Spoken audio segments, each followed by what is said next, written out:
The city's $22 million pedestrian bridge has drawn huge crowds and mostly rave reviews since opening 2 weeks ago. But what will the bridge that features Brazilian wood and built-in chessboards look like a year from now? Or 5? Or 10?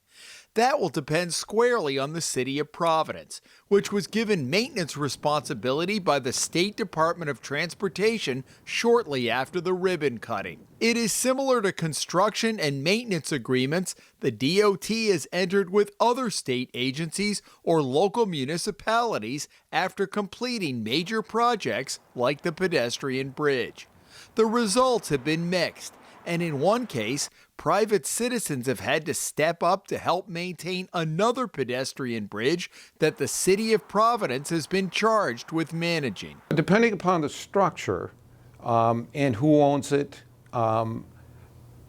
the agreements to take it over afterwards are different. DOT Director Peter Alviti said some of the agreements go back decades. Others, where the state handed over the maintenance keys to Providence, were finalized just this month. Some of them we keep entire responsibility for.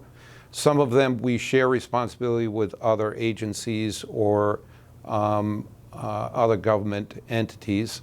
And some of them we just transfer over totally. The Hummel report looked at half a dozen major projects built over the past several decades to see how they are faring today. The so-called linear park over the Washington Bridge adjacent to Route 195 is a $21.8 million project that opened 4 years ago. It has an 11-foot wide paved bike lane and a parallel walking path. It is the extension of what started out as the East Bay bike path in the 1980s and connects with planned bike paths that will eventually go to the Massachusetts line. But on a visit last week, we found trash and weeds growing up out of the pavement. One person had tied a plastic bag full of trash to the railing leading up the stairs to the walkway and placed an empty plastic soda bottle next to it. Many sections of the concrete had been painted over to cover previous graffiti tags, but graffiti was everywhere leading to the path from the western side off Gano Street. A DEM spokesman tells the Hummel report that DEM crews pick up trash along the path only one time a week. But DEM for years has had no trash barrel policy at the facilities it maintains, including state parks and beaches, and the linear park has no trash receptacles. It is an issue the department has discussed periodically, but it would need to get more funding to go back to having the barrels. The gigantic green lettering leaves no doubt to motorists on both sides of Route 195 that this is, in fact, the India Point Park Bridge. The 48-foot wide bridge, which opened in October 2008, replaces a much smaller structure that had been demolished in 2005. The $9.5 million span was built as part of the I-Way project. The DOT allocated more than $1 million in landscaping at the time and maintained the plantings on the bridge from 2008 to 2011, when the state pulled out and the weeds took over. That's when the nonprofit group, the Friends of India Point Park, stepped in, creating an Adopt-a-Spot program, with volunteers pitching in on the landscaping. The group also brought in a landscape designer who recommended putting in drought-resistant plants, as well as those native to Rhode Island.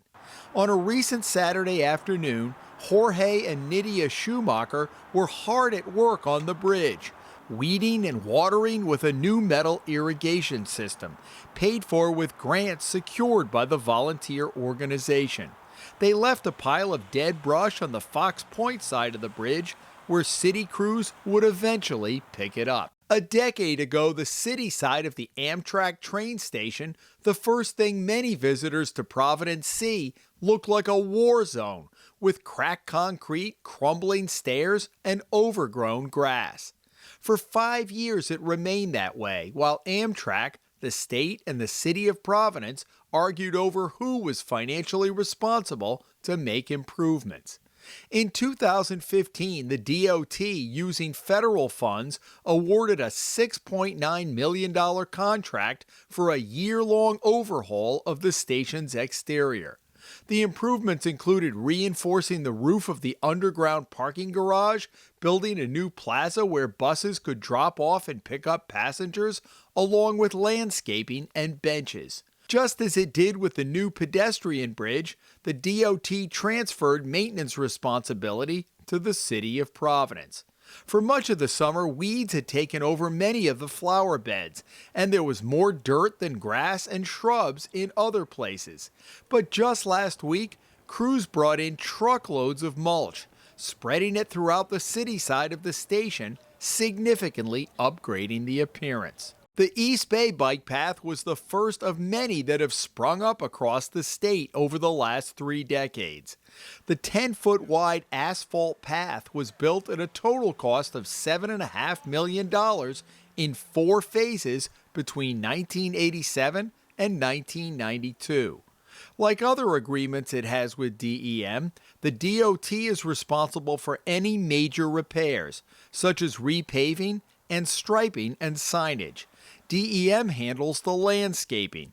Once a year, DEM crews also perform a major cutback along the shoulder of the paths to clear overgrown vegetation. And while the path looks beautiful in many sections, DEM regularly leaves thick grass clippings along the pavement when mowing the adjacent grass, resulting in slippery conditions for bikers when it's wet, something DEM has known about for some time but failed to address. Over the past 2 years, DOT dug up and repaved several sections of the path in Barrington and East Providence that had seen tree roots break through the pavement, making for a bumpy and uncomfortable ride. While it produced a new smooth surface, the department did not address the underlying roots, and some are starting to bubble up through the pavement again. Alviti said there has been an ongoing dialogue with DEM about how to approach the problem. We've been having a lot of discussions with DEM on how we can better manage them after we first construct these bike paths, how we can then manage the root growth in a way that doesn't affect the trees themselves. Because if you just simply cut them back, you put the life of the adjacent tree in jeopardy and eventually lose that canopy that you have. The $71 million Apponaug Circulator project, which includes 5 separate roundabouts, carried a steep learning curve for drivers when it was completed in the spring of 2018. During a 6-month period of construction in 2016 and 2017, the Hummel report found police handled more than 100 crashes. DOT spent $1.2 million on extensive landscaping around the rotaries and roads connecting them.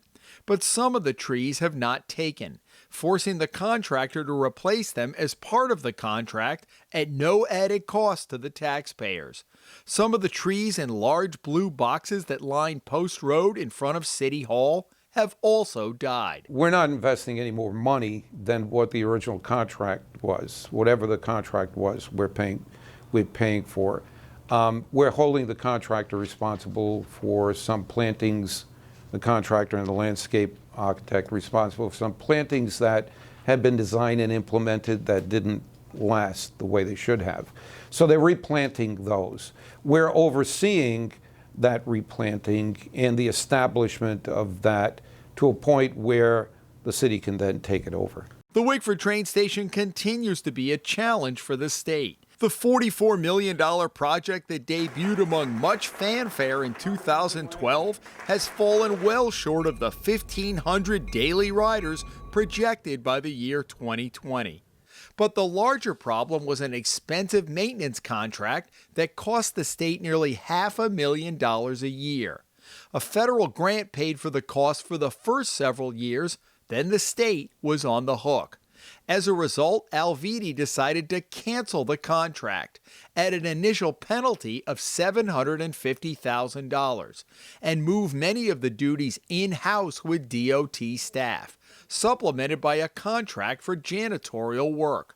That arrangement resulted in some problems shortly after it began in 2017, when the Hummel report found walkways unshoveled and elevators malfunctioning for days.